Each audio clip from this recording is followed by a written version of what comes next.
반갑습니다.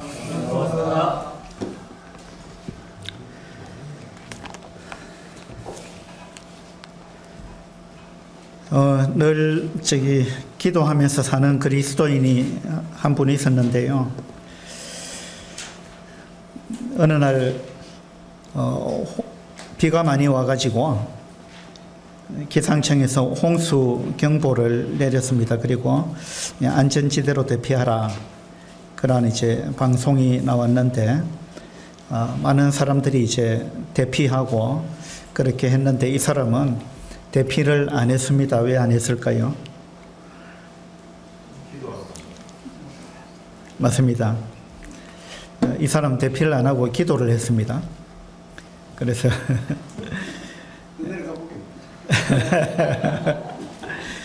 하나님, 저를 구원해 주세요 하고, 이 홍수로부터 구원해 주세요 하고 열심히 기도했습니다. 기도가 끝나고 나니까 누가 막 문을 두드렸어요. 나가보니까 어떤 사람이 트럭을 몰고 왔습니다. 그래가지고 지금 피하지 않으면 큰일 납니다. 이 트럭에 타세요.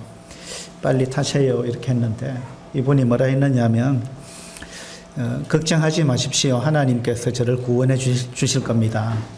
그러니까 제 걱정을 하지 마시고 빨리 가세요. 이제 이렇게 해서 돌려보냈습니다. 그리고는 또 열심히 기도했습니다.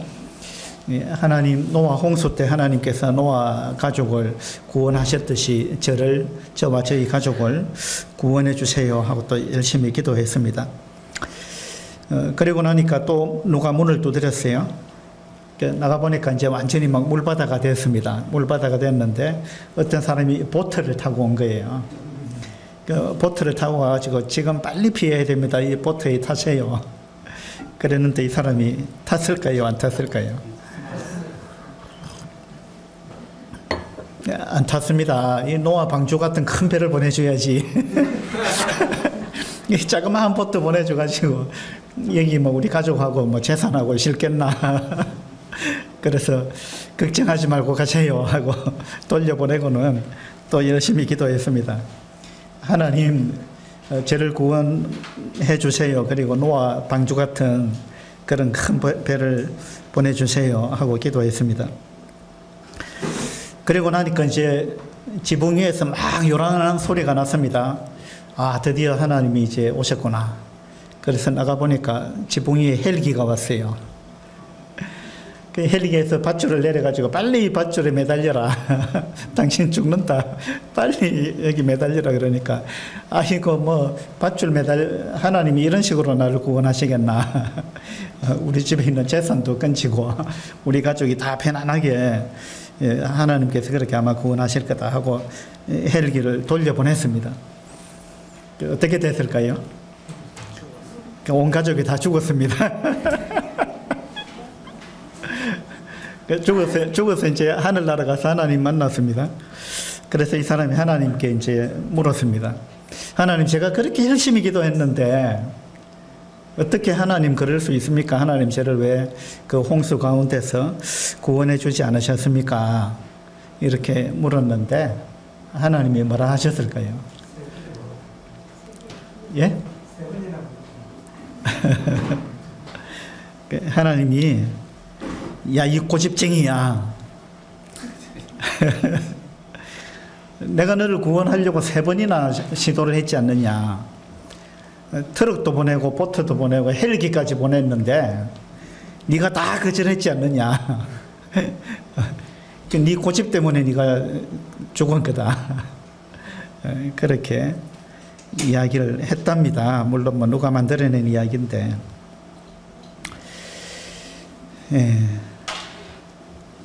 고집이 뭘까요?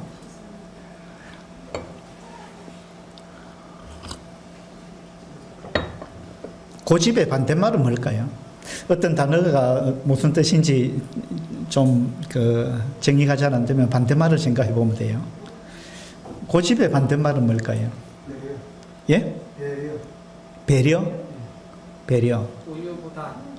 우유부단. 우유부단. 좀 어렵죠? 예. 고집하고 소신하고 어떻게 다를까요? 야, 저 사람 참 소신이 있는 사람이다. 안 그러면 저 사람은 고집불통이다. 고집이 세다. 고집하고 소신하고 어떤 차이가 있을까요? 예?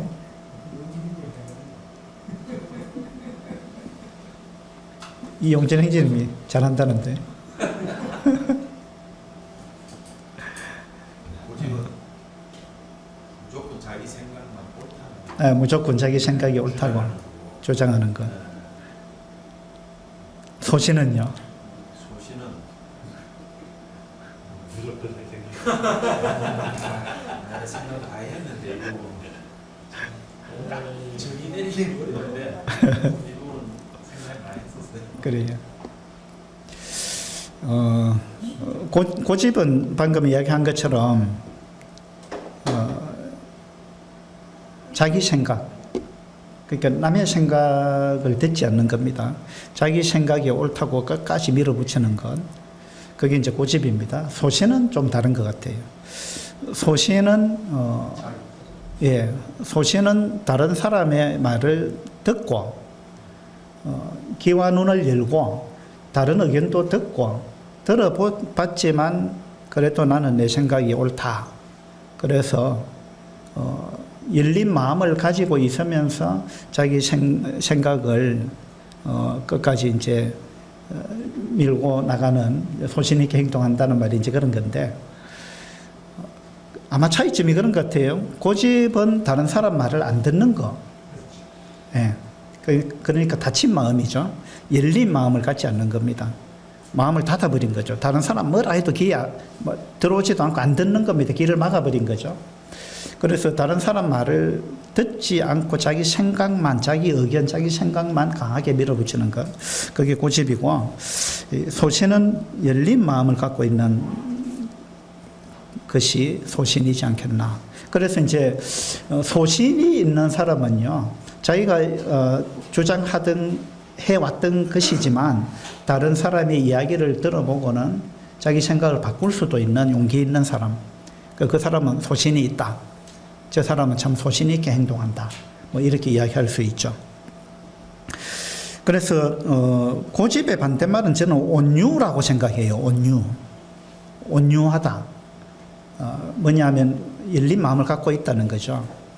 온유하다라는 것은 이제 자기 생각은 그렇지 않을지라도 다른 많은 사람들이 그렇게 이야기하는 걸 참고해서 자기 생각을 굽힐 줄 안다. 뭐 이런 게 온유죠. 그러니까 특별히 이제 그리스도인에 있어서 온유라는 거는 내 생각과 다를지라도 하나님 말씀이 그러하면 하나님 말씀에 나는 100% 순종하겠다.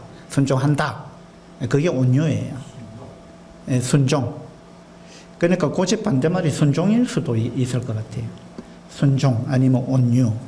그렇죠? 우리는 이 사람들은 너나 할 것 없이 고집이 좀 센데, 맞죠? 많습니까? 특별히 고집 센 성씨가 있다더라고요. 강고집이에요.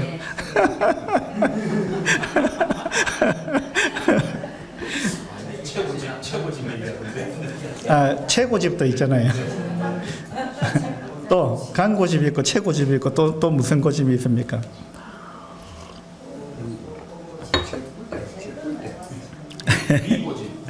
위고집도 있...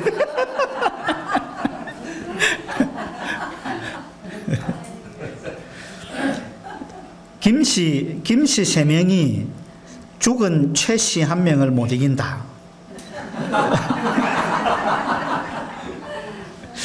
그런 말이 있어요. 김씨는 좀 고집이 없는가. 김씨 3명이 죽은 최씨 1명을 못 이기고, 그 다음에 최씨 3명이 모여도 강씨 1명을 못 당한다.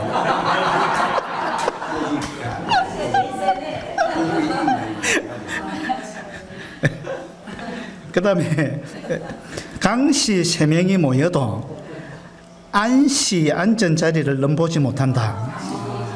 그런 말이 있어요. 예, 우리 교회 안씨가 없는 것 같아요. 최씨. 저기 최유진 앉아 있는데.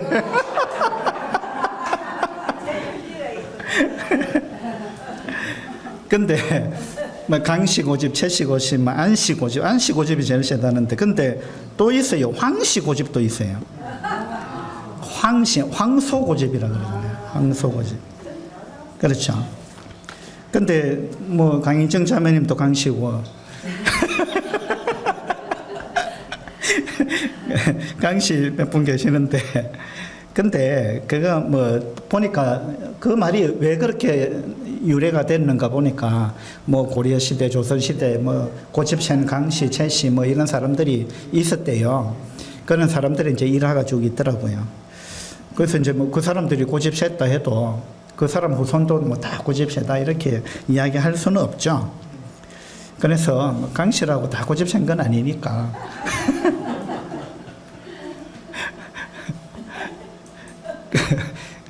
이만정치님 집에 가서 부부 싸움 하지 마세요. 게임이 돼야 싸움.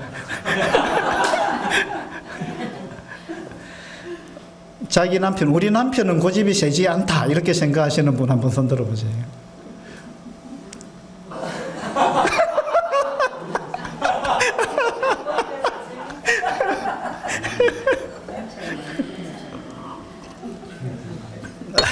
뭐 거의 안 되는데 막 옆에서 남편이 자기 안에 손을 막 이렇게 자기 안에 손을 막 드는데도 끝까지 안 들고 막 이러는데 반대로 우리 아내는 고집이 없다 이렇게 생각하시는 분 한번 손 들어보세요. 예. 아이고 강씨 고집 다 죽었네요. 뭐 어떤 성씨만 고집센 게 아니고요. 모든 성씨가 다 고집이 셉니다. 김씨도 고집세고 뭐 박씨, 씨 뭐 다 고집세죠. 그러니까 우리는 다 한 고집들 하는 사람들입니다. 맞죠? 그러니까 우리는 다 고집센 사람들이에요.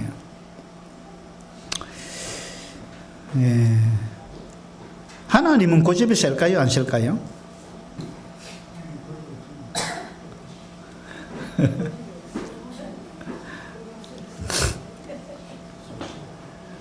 하나님이 뜻을 돌이키셨다 이런 말씀이 성경에 나오죠. 그래서 이제 검색을 해보니까 몇 번 나오는 것 같아요. 하나님이 뜻을 돌이키셨다. 그 참 놀라운 이야기죠. 하나님은 완전하신 분이기 때문에 하나님이 한번 뜻을 정하시면 그 뜻은 완전한 거잖아요. 하나님이 한번 말씀하시면 그건 완전한 거잖아요. 근데 그걸 하나님이 돌이키셨다. 이건 참 놀라운 거죠. 예. 언제 그랬습니까? 하나님이 뜻을 돌이킨 예가 성경에 어디에 나와 있죠? 출애굽기 한번 보도록 합시다.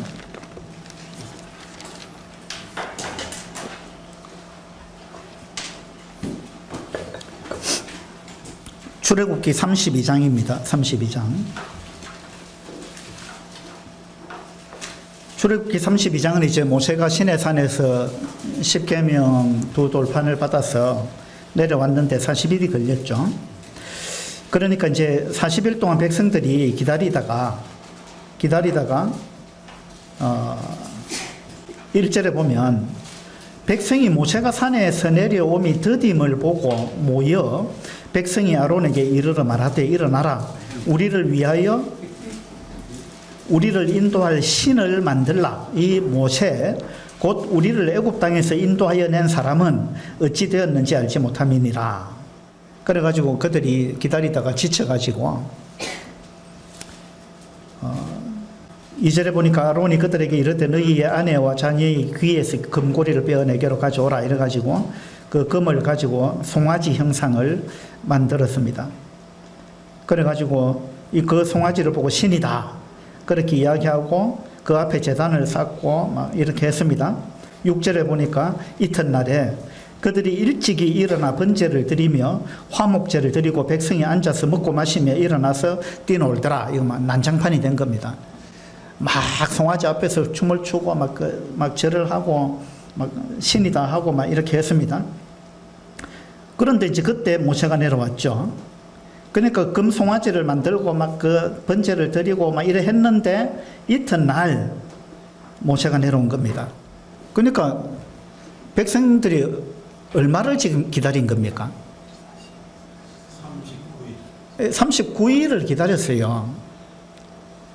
하루만 더 참으면 되는데. 그죠? 하루만 더 참으면 되는데 하루를 못 참았어요. 그래서 이제 그것이 1절에 32장 1절에 보니까 백성이 모세가 산에서 내려오니 더딤을 보고 이랬죠. 그러니까 이제 하나님이 왜 내 기도에 응답 안 하시나? 이제 우리는 자꾸 하나님이 더디다고 생각해요. 근데 더딘 게 아니죠. 우리가 인내가 부족한 겁니다. 참지를 못하는 거죠. 우리가 성급한 겁니다. 그래가지고 어쨌든 이제 그 다음 날 모세가 내려왔습니다.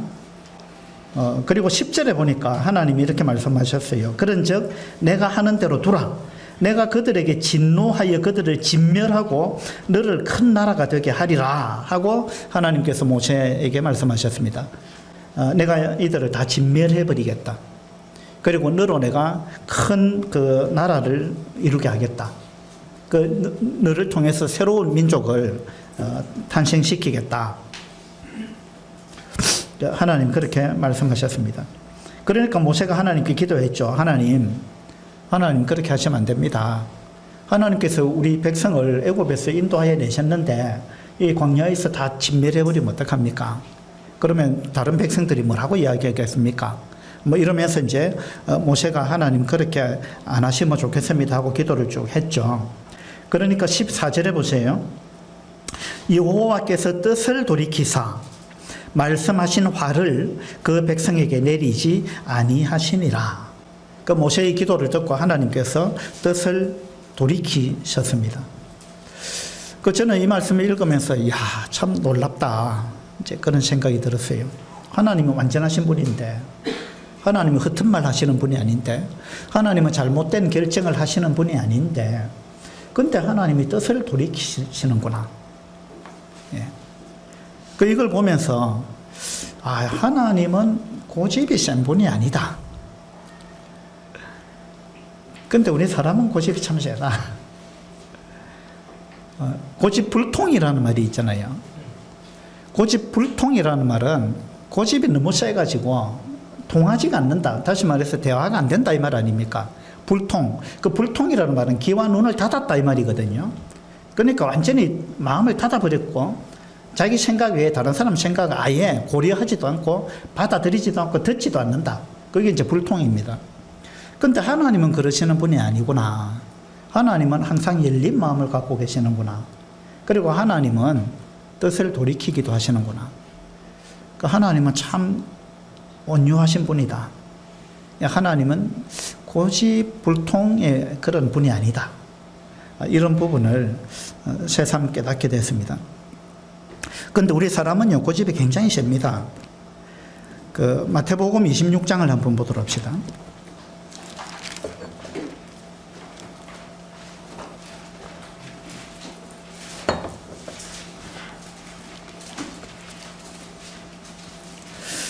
완전하신 하나님은 고집이 세지 않은데 불완전한 우리는 고집이 세다. 참 이상한 일이죠.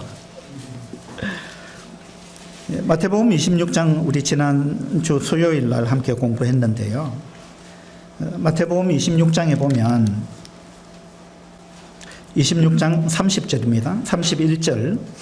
그때 예수께서 제자들에게 이르시되 오늘 밤에 너희가 다 나를 버리리라. 기록된 바 내가 목자를 치리니 양의 떼가 흩어지리라 하였느니라. 주님께서 제자들에게 오늘 밤에 너희가 다 나를 버릴 것이다. 그렇게 말씀하셨습니다.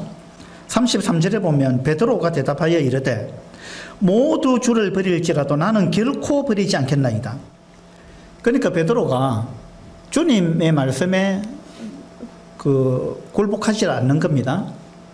주님은 오늘 밤에 너희들이 다 나를 버릴 거다. 그리고 성경을 인용했습니다. 기록된 바 내가 목자를 치리니 양의 떼가 흩어지리라 라고 성경에 기록되어 있다. 그러니까 이대로 된다 라고 주님이 말씀하신 겁니다. 그런데 베드로는 아닙니다. 베드로는 주님 그렇지 않습니다. 모든 사람이 주를 다 버릴지라도 나는 결코 버리지 않겠나이다. 그러니까 성경이 그렇게 나와 있더라도 나는 아닙니다. 주님께서 그렇게 말씀하실지라도 나는 아닙니다. 그리고 모든 사람이 다 버릴지라도 나는 아닙니다. 그죠? 그렇게 베드로는 강하게 이야기했습니다. 그러니까 34절에 보면 예수께서 이르시되 내가 진실로 네게 이르노니 오늘 밤 닭 울기 전에 네가 3번 나를 부인하리라. 주님이 베드로 보고, 베드로가 자꾸 자기는 결코 아니다 그러니까 결코라는 단정적인 말을 사용했습니다. 그러니까 이제 주님은 네가 아무리 그래 이야기해도 아니다. 오늘 밤에 닭 울기 전에 네가, 다른 사람이 아니고 네가, 다른 사람도 다 부인하지만 다 버릴 거겠지만 너는 자꾸 너는 결코 아니라 그러는데 아니다. 오늘 밤 닭 울기 전에 네가 3번 나를 부인할 거다. 그렇게 주님이 말씀하셨습니다. 그 베드로가 잠잠했을까요? 35절에 보세요. 베드로가 이르되, 베드로가 또 한마디 합니다. 베드로가 이르되 내가 주와 함께 죽을지언정 주를 부인하지 않겠나이다. 내가 주와 함께 죽을지언정 결코 나는 주님 부인하지 않겠습니다. 다른 복음서에 보면 내가 주와 함께 옥에 갇히기도 하고 죽는 데까지라도 나는 간다. 그래서 내가 죽는 한이 있더라도 나는 부인하지 않습니다 하고 자신만만해 했습니다. 그런데 결과적으로 어떻게 됐습니까? 결과적으로 어떻게 됐죠? 부인했습니다. 베드로는 부인했어요. 그것도 그 계집종 앞에서 큰 권세 있는 사람 앞에 부인한 것도 아니에요. 그렇죠? 그렇게 자신만만하게 이야기했는데 부인했습니다. 그러니까 베드로는 온유한 마음을 가진 게 아니에요. 다시 말해서 내 생각이 그렇다 할지라도 남들이 다르게 이야기하니까 그걸 한번 고려해보자 이런 마음이 없었어요. 그것도 주님이 말씀하시는데, 그리고 성경에 이렇게 나와 있다고 말씀하시는데 그러면은 한번 다시 생각해 봐야 될 거 아니에요. 근데 베드로는 이 당시에 내가 한번 생각해 보겠습니다. 그 말씀을 주님이 그래 말씀하시니까 내가 한번 내 자신을 돌아보겠습니다 라든지 이런 태도를 취한 게 아니에요. 결코 나는 부인하지 않는다. 그 베드로가 얼마나 고집이 센 사람이에요. 다른 사람 말 안 듣는 겁니다. 자기 주장이 100% 옳다고 끝까지 주장하고 밀고 나가는 거예요. 이게 이제 고집입니다. 고집 불통이에요. 베드로 고집 세죠? 다른 제자들은 어땠을까요? 다른 제자들은 35절 끝에 보세요. 베드로가 죽을지언정 주를 부인하지 않겠나이다 했는데 모든 제자도 그와 같이 말하니라 이랬잖아요. 그러니까 베드로만 고집센 게 아니에요. 다 그런 거예요. 주님이 말씀하실지라도 아닙니다. 베드로만 그런 게 아니에요. 모두가, 모든 제자가 나도 아닙니다. 나도 아닙니다. 나도 부인하지 않습니다.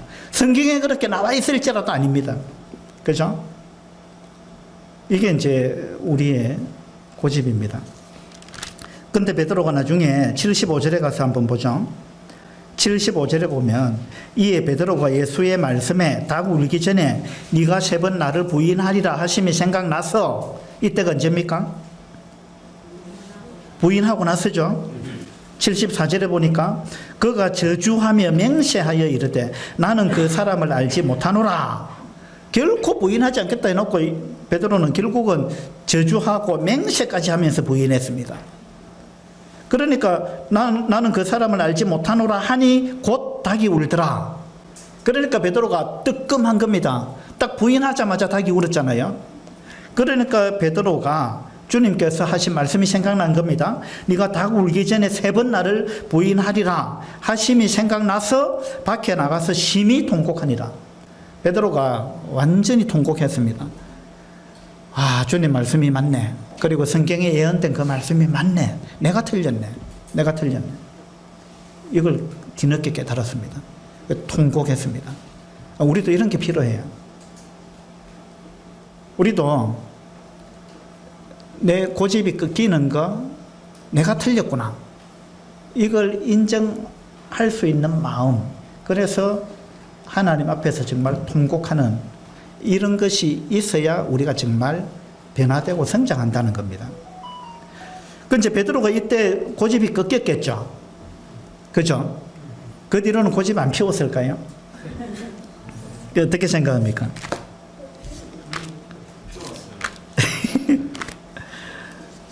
사도행전 10장을 한번 보도록 합시다. 사도행전 10장에 보면 이제 베드로가 요바에 있었는데 그때 하나님께서 환상을 보여주셨습니다. 베드로가 기도하고 있는데 하늘에서 11절에 보니까 사도행전 10장 11절 하늘이 열림이 한 그릇이 내려오는 것을 보니 큰 보자기 같고 네 귀를 메어 땅에 들이웠더라. 그 안에는 땅에 있는 각종 네 발 가진 짐승과 기는 것과 공중에 나는 것들이 있더라. 또 소리가 있으되 베드로야 일어나 잡아 먹으라 하거늘 베드로가 이르되 주여 걸을 수 없나이다. 주여 걸을 수 없나이다. 이게 베드로의 고집입니다. 그럴 수 없나이다라고 말하려면 주여라고 말을 안 해야 돼요. 주여라고 하면 주여 그렇게 하겠습니다 이렇게 대답해야 돼요. 그런데 주님이라고 불러놓고 자기 생각대로 하는 건 그거는 자기가 주인이다 이 말이잖아요. 그죠? 그래서 주여 그럴 수 없나이다. 속되고 깨끗하지 아니한 것을 내가 결코 먹지 아니하였나이다. 주님이 먹으라 해도 나는 안 먹습니다. 나는 먹을 수 없습니다. 나는 그런 사람이 아닙니다. 지금까지 나는 속되고 거룩하지 않은 걸 결코 내가 먹은 적이 없고 앞으로도 안 먹습니다. 뭐라 해도 나는 안 먹습니다. 이게 이제 자기 고집이에요. 주님이 먹으라 해도 나는 안 먹습니다. 그죠? 이게 고집입니다. 15절에 보니까 또 두 번째 소리가 있으되 하나님께서 깨끗하게 하신 것을 네가 속되다 하지 말라. 놀라운 말씀이잖아요. 하나님이 깨끗하다고 했는데 네가 왜 속되다 하느냐. 하나님이 깨끗하다 하면 네 생각에 그것이 깨끗하지 않은 것처럼 보일지라도 그건 네 생각이고 하나님이 깨끗하다 하면 깨끗한 거다. 그러니까 깨끗한 걸로 인정하고 받아들여야 된다는 거예요. 그럼 하나님 생각이 틀렸겠어요? 자기 생각이 틀린 거 아니에요. 그 자기 고정관념이거든요. 자기 고정관념이고 편견이고 이런 겁니다. 그러니까 하나님께서 깨끗하게 하신 것 그걸 우리가 속되다 이렇게 하는 것은 이건요 엄청난 교만이고 그리고 이건 고집입니다. 그래서 우리가 이제 이 베드로가 마태복음 26장에서도 그랬고 사도행전 10장에서도 이 고집을 갖고 있는 이런 장면을 보면서 베드로만 그런 게 아니고 다른 제자도 그렇고 우리도 그렇다.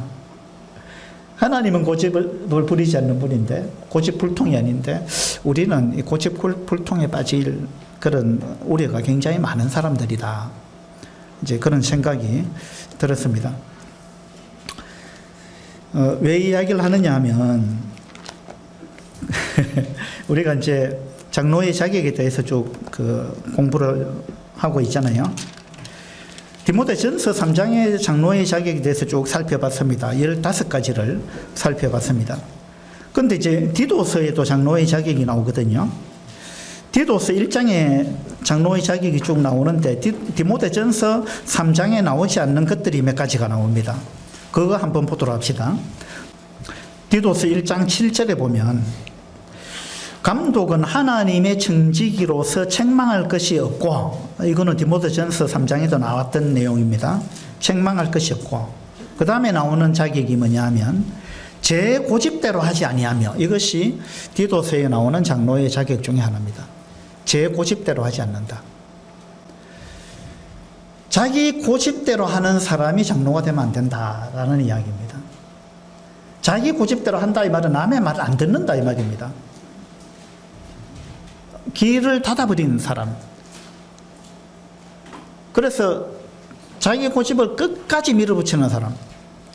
이런 사람이 이제 교회 장로가 되면 안 된다. 그런 이야기를 디도서에서 하고 있습니다. 그래서 우리가 이제 다 고집이 있는 사람들인데 성숙했다라는 말은 자기 생각만을 밀어붙이는 사람이 아니고 남의 말에도 좀 귀를 기울일 줄 알고 그리고 남의 이야기를 들어봤을 때 자기 생각에 보다 남의 생각이 더 옳다라고 생각이 들면 과감하게 남의 생각을 받아들일 줄 아는 사람, 이런 사람이 성숙한 사람이다라는 이야기입니다. 이런 사람이 이제 소신이 있는 사람이죠.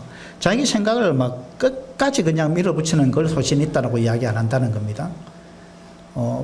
자기 생각이 보다 남의 생각이 옳다라고 인정이 됐을 때 그걸 과감하게 생각을 전환할 수 있는 게 진짜 소신 있는 사람이에요. 근데 이제 별것도 아닌 걸 갖고 계속 끝까지 고집하는 이런 제 사람들이 이제 있을 수 있습니다. 그죠? 하나님은 진리를 지키시는 분입니다. 진리를 포기하지 않는 분이에요. 맞죠? 하나님이 어떻게 진리를 포기하겠어요? 진리를 지키는 분입니다. 그러면 우리가 생각할 때 진리를 지키는 사람은 어떤 사람이냐? 진리를 절대 포기하지 않고 끝까지 목숨을 걸고 진리를 지키는 사람은 어떤 사람일 것 같은 느낌이 듭니까? 그런 사람은 어떤 사람일 것 같아요?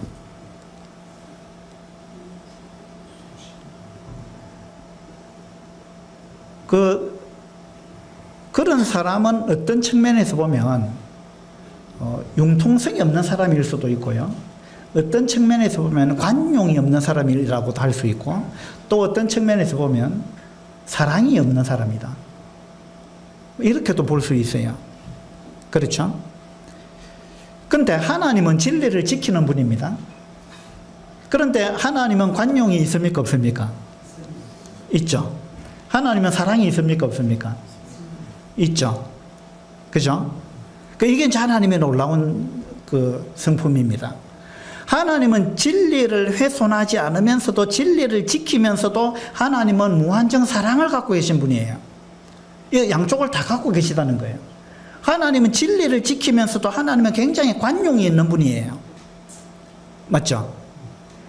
그러니까 우리는 관용적인 사람이면서도 진리를 지키는 사람이 될 수 있다라는 이야기입니다. 하나님도 그러하니까 우리도 그럴 수 있다라는 말입니다. 그런데 우리는 흔히 자꾸 진리 외치는 사람을 보면 대체적으로 보면요, 관용이 없어요. 사랑이 없어요. 그렇죠? 이거는 한쪽으로 치우쳤다는 이야기예요. 그러니까 하나님은 이 두 가지의 성품을 다 갖고 계신 거예요. 이게 하나님의 놀라운 제 특성인데, 그러니까 이 말은 뭐냐면 우리는 하나님 닮아가야 되잖아요. 우리도 그럴 수 있다 이 말입니다. 우리도 진리를 지키면서도 사랑이 많은 사람, 진리를 지키면서도 관용이 많은 사람, 이런 사람이 될 수 있다는 겁니다. 어느 단체든지 보수파가 있고 진보파가 있어요. 그렇죠. 어느 단체든지 그렇습니다. 정치 집단도 그렇고 교회 안에서도 보수주의자들이 있고 이 개혁주의자들이 있어요. 이 상반되잖아요. 반대 개념이잖아요. 어느 단체든지 이 두 종류의 사람이 있어요. 그럼 어느 게 옳은 겁니까? 보수가 옳은 겁니까? 진보가 옳은 거예요? 어느 게 옳은 겁니까?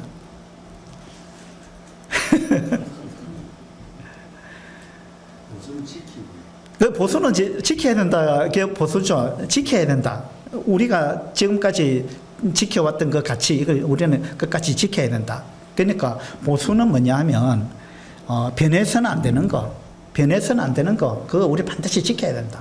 끝까지 지켜야 된다. 그게 보수의 입장이잖아요. 그럼 진보의 입장은 뭡니까? 진보는 반드시 개혁해야 될 걸 개혁해야 된다. 진보는 반드시, 보수는 반드시 지켜야 될 거 지켜야 된다. 개혁주의는, 진보는 반드시 개혁해야 될 걸 개혁해야 된다 이겁니다. 맞죠? 그러면 반드시 개혁해야 될 거 개혁하는 거 이거 옳은 겁니까? 나쁜 겁니까? 그거 좋은 거잖아요. 그 반드시 지켜야 될 거 지키는 거 이거 좋은 거잖아요. 그러니까 진보도 좋은 거고 보수도 진보 보수 헷갈리네. 둘 다 타당성이 있고 좋은 겁니다. 근데 문제는 뭐냐 하면 보수가 개혁해야 될 걸 개혁하지 않으려고 하는 게 문제입니다. 진보가 모든 걸 지금 우리가 해오던 걸 모든 걸 그대로 계속 밀고 나가야 된다. 절대 변하면 안 된다. 어떤 것도 보수가 이렇게 주장하기 때문에 문제고요. 진보는 지켜야 될 것까지도 개혁하려고 하니까 문제인 거예요. 맞죠? 그거는 개혁해서는 안 되는 거, 지켜야 되는 거예요. 지켜야 되는 건데 그걸 자꾸 바꾸자 하니까 문제고, 보수는 바꿔야 되는 걸 안 바꾸려고 하니까 문제인 거예요. 그러니까 이게 이제 극단으로 치우치니까 문제입니다. 그래서 우리는 이제 이 두 가지, 우리 다 이 두 가지가 필요한 겁니다. 교회 안에도 마찬가지고, 뭐 정치 집단에서도 마찬가지고, 회사에서도 마찬가지고, 가정에서도 마찬가지고, 어디든지 똑같습니다. 우리는 지켜야 할 가치가 있고요. 개혁해야 할 것이 또 있습니다. 우리는 또 항상 개혁이 필요합니다. 그래서 지켜야 될 것과 개혁해야 될 것, 이걸 잘 분간하는 것, 이게 이제 굉장히 중요하죠.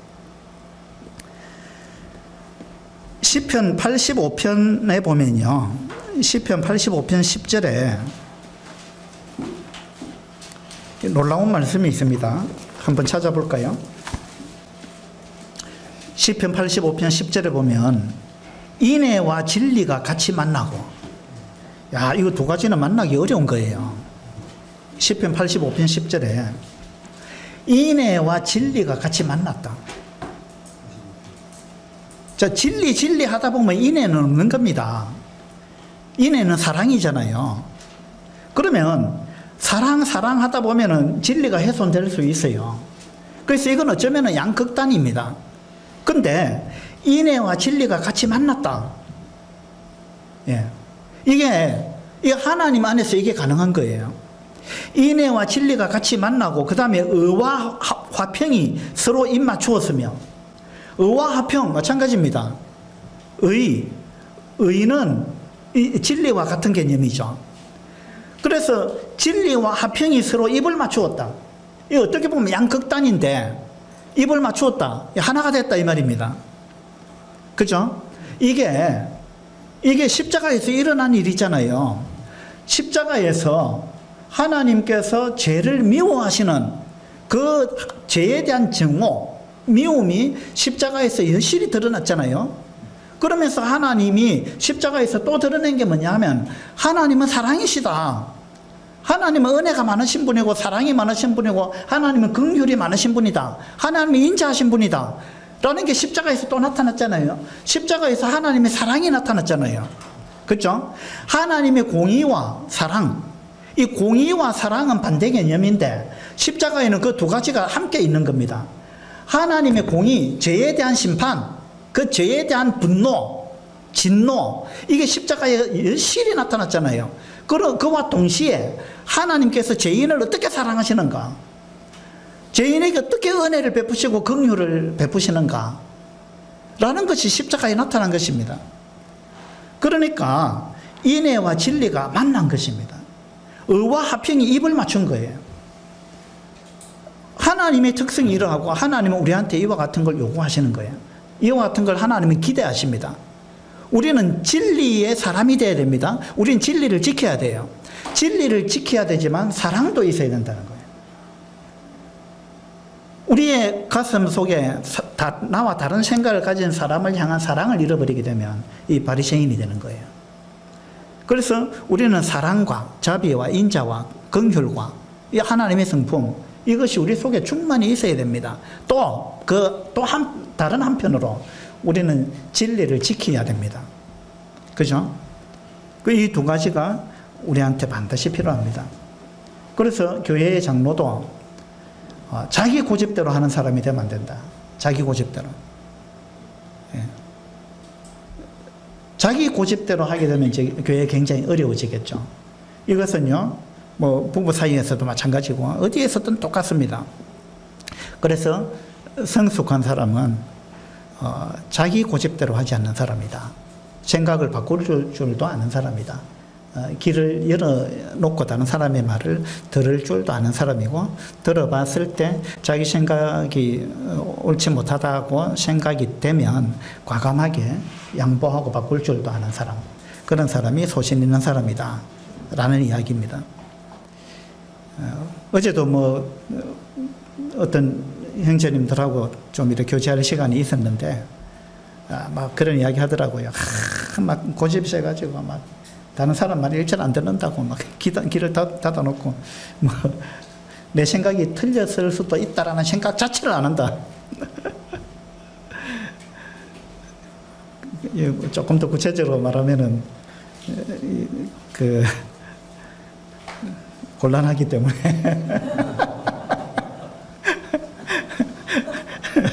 더 이상 제가 이야기를 하지 않겠는데, 그래서 어쨌든 우리는 다 고집이 센 사람이다, 그런 생각을 우리가 할 수 있으면 좋겠고, 내 생각이 항상 옳은 건 아니다 라는 마음을 우리가 가지는 것이 필요하고, 이것이 우리가 성숙하는데 대단히 중요한 요소다, 그런 생각이 듭니다. 그러면 이제 아까 진보와 보수 이야기했는데, 지켜야 될 걸 지키고 개혁해야 될 걸 개혁해야 되는데, 그럼 그걸 어떻게 구분하느냐? 어느 게 지켜야 될 거고 어느 게 개혁해야 될 거냐? 그죠? 이걸 이제 우리가 그 교회 안에서 생각해 보면, 하나님께서 분명하게 말씀하신 거는 우리 지켜야 됩니다. 근데 하나님께서 분명하게 말씀하시지 않은 거는 이래 해도 되고 저래 해도 되는 것들이 있어요. 그런 걸 갖고 자기 고집을 이제 계속 주장하면 안 된다는 겁니다. 그죠? 예. 그래서 이제 성경에 명확하게 나와 있지 않은 거, 이런 부분은 뭐 이런 걸 뭐 추론해 봤을 때 이게 맞다 이렇게 이야기해서는 곤란하고, 명확하게 나와 있지 않은 거는 이래 해도 되고 저래 해도 된다 라는 마음을, 열린 마음, 이런 마음을 우리가 가지는 게 필요합니다. 그러면 이제 그런 부분은 어떻게 하느냐? 어떤 교회에서는 이래 하는 교회가 있을 수 있고, 또 어떤 교회에서는 저렇게 하는 교회도 있을 수 있어요. 그러면 둘 중에 무엇이 맞다 틀렸다라고 할 수 없는 문제입니다. 이런 거는. 그러면 그 교회는 그렇게 하면 그렇게 하면 되고, 저 교회는 또 저렇게 하면 그렇게 또 하면 됩니다. 그럼 우리 교회에서는 이렇게 하자 그러면 그렇게 따라가면 되는 거예요. 그거 누가 결정하느냐? 그건 이제 장로들이 결정하는 겁니다. 이런 게 이제 열린 마음이다, 그런 생각이 듭니다. 디도서 1장으로 다시 한번 가보겠습니다.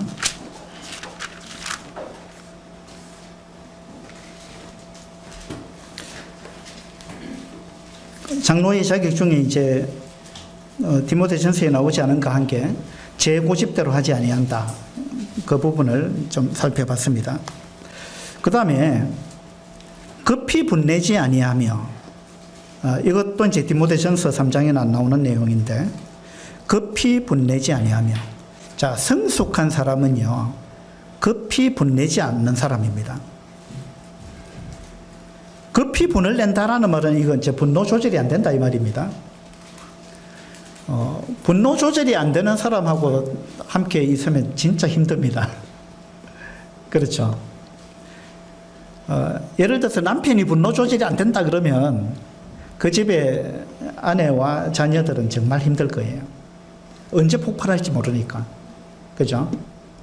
그래서 이제 교회도 마찬가지입니다. 교회의 장로가 분노 조절이 안 되는 사람이다. 그러면 그 교회 분위기가 굉장히 어려워집니다. 그래서 교회의 장로는 급히 분내는 사람이 되면 안 됩니다. 제가 대학생 때 이제 북글씨 동아리에 있었는데, 그때 이제 그 동아리에서 어떤 회의를 했습니다. 회의를 했는데, 제가 그때 1학년 때인가 2학년 때인가 아마 그랬던 것 같은데, 4학년 선배가 회의를 하다가 막 열을 받아가지고 막 얼굴이 완전히 빨갛게 돼가지고 막 고래고래 소리를 지르고 막 호통을 치고는 나가버렸어요. 회의 중인데 나가버렸어요. 저는 그 사람이 이 붓글씨를 아주 잘 썼거든요. 제가 그 사람 존경하고 막 배우려고 이래 했던 사람인데 그걸 딱 보면서 이야, 저 사람은 진짜 인격이 안 됐다. 예.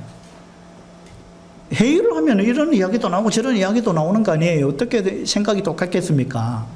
그래서 이런 이야기 저런 이야기 나옵니다. 나오면 거기에 대해서 그러면 이 사람 말도 들어보고 저 사람 말도 들어보고 그래가지고 뭔가 결론을 내는 거 아닙니까? 그런 절차를 거쳐야 되는데 자기 생각하고 다른 이야기를 누군가가 하니까 너무 이 사람이 열받아 버린 거예요. 예. 그래서 그때 저는 생각했죠. 회의 중에 아무리 다른 사람이 엉뚱한 이야기를 해도 저 사람처럼 소리 지르면 안 되겠다. 그 다음에 뛰쳐나가서는 안 되겠다. 제가 그때 결심을 했습니다. 교회에서도 형제회의하면 그런 일들이 좀 있을 수 있어요. 근데 회의 중에 의견이 다를 수 있잖아요. 그러면 자기 의견을 이야기하면 됩니다. 화내지 말고 열받지 말고 생각이 다를 수 있잖아요. 그러면 자기 이야기를 하고 남의 이야기도 들어보고 그러면 그렇게 뭐 토론을 해가지고 결론을 내리면 되잖아요. 그러면 결론을 내렸을 때 내 생각하고 다른 것이 선정이 됐다. 결론이 내 생각하고 다른 사람의 의견이 선정이 됐다. 그러면 여러분 열받습니까? 어떻습니까? 그러면 뛰쳐나갈 겁니까? 그렇게 결론이 났으면 그 결론에 따라야죠. 이게 열린 마음입니다. 그죠? 이게 자기 고집대로 하지 않는 것이고, 이게 이제 급히 분내지 않는 거죠. 하나님은 급히 분내는 분일까요? 아닐까요?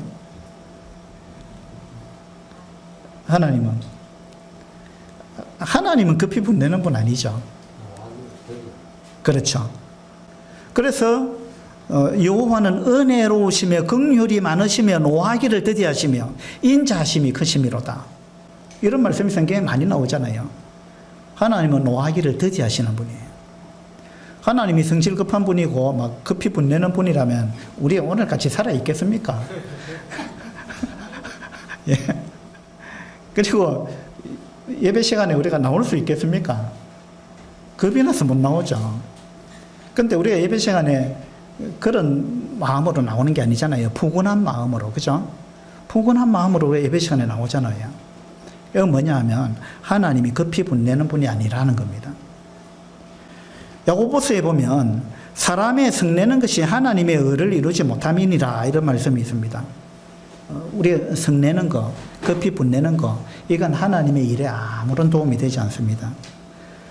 그 다음에 잠언에 보면 노하는 자는 다툼을 일으키고, 자, 분노를 쉽게 하는 사람은 다툼을 일으킵니다.